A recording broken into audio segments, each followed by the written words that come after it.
I'm not sure why Jeep still makes this package for the Wrangler. We'll find out in today's video. I'll include a link to the Jeep and Sandy's website in the description down below. Also include a link to my car buying guide. Let's get into it.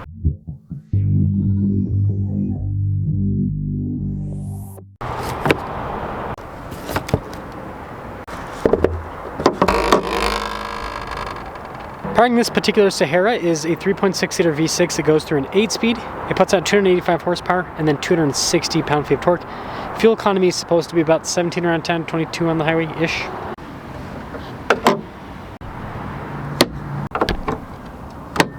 I'm trying to hit 500,000 subscribers before the end of the year. I'd really appreciate it if you'd help me out with that.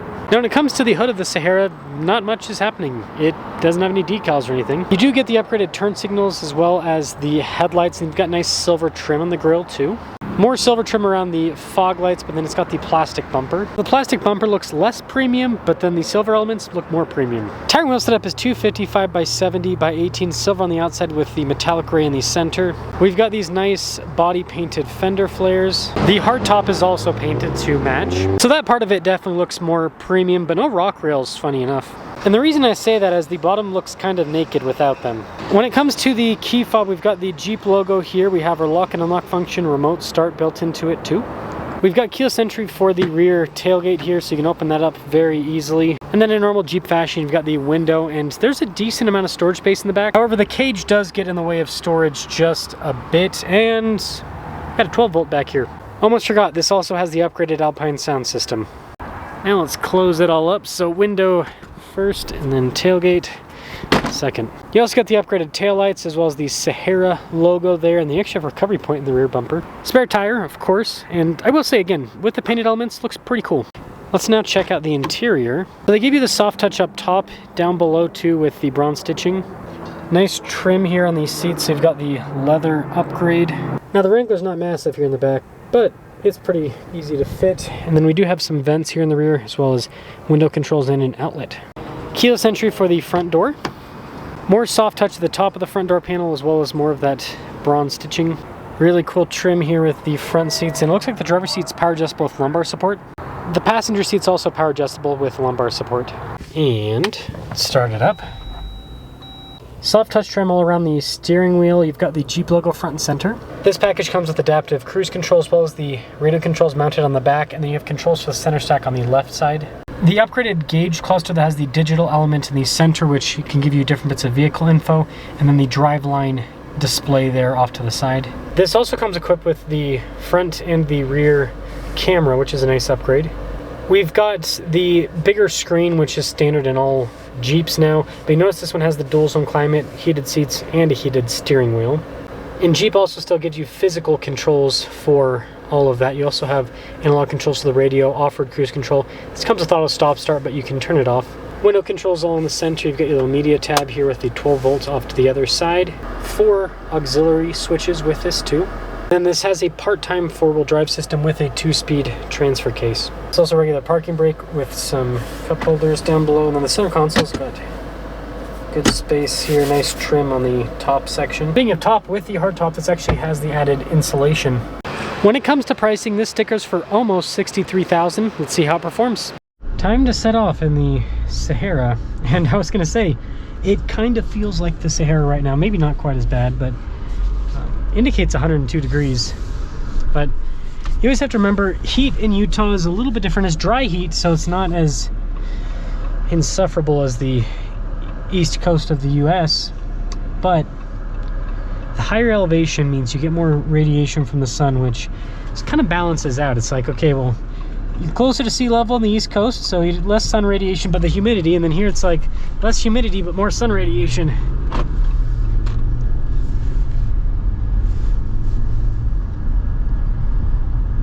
Smooth.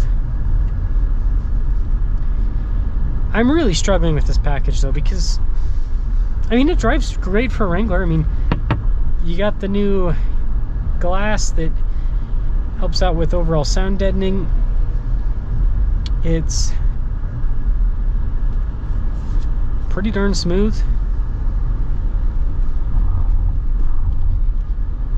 Handling's good. But this is Rubicon pricing.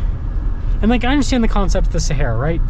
You get more luxury with it. You get the looks, and it's not quite as much as if you had this. But also, no, not the same time anymore, because like, I guess 63 grand is probably a Rubicon with cloth seats right now for MSRP. So you are getting a little bit more luxury, but then it's like, well, if you can afford 63, maybe you could afford 70, because if you get a $70,000 Rubicon, that's a nice Rubicon. That's a really nice Rubicon with the upgraded leather seats and everything, and then you get the Rubicon name, you get the tires, you get the off-road capability, and the resale, right? Rubicon's always gonna have better resale than a Sahara. Oh, and this doesn't have the Rubicon gearing. That's the other thing. This has the standard Wrangler gearing, if I remember right. Feels like it, that's for sure. So it's slower too. I don't know about this, guys. To me, it seems like it's Jeep luxury at a lower price point, but then it's like, probably worth spending the extra money. Probably worth it. I will say though, the ride is nice. You don't get as much tire noise too, because the more street-oriented tires. But again, if you're buying a Wrangler, you know what I mean? This isn't a Mercedes S-Class. It's like, this is a body on frame solid axle SUV. You get this because that's what you're looking for. And you know what? I think the Sahara made sense like 10 years ago when nobody else was selling a off-road box.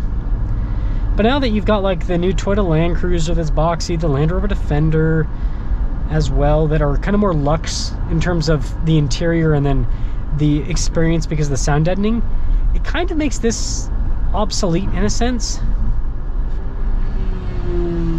Because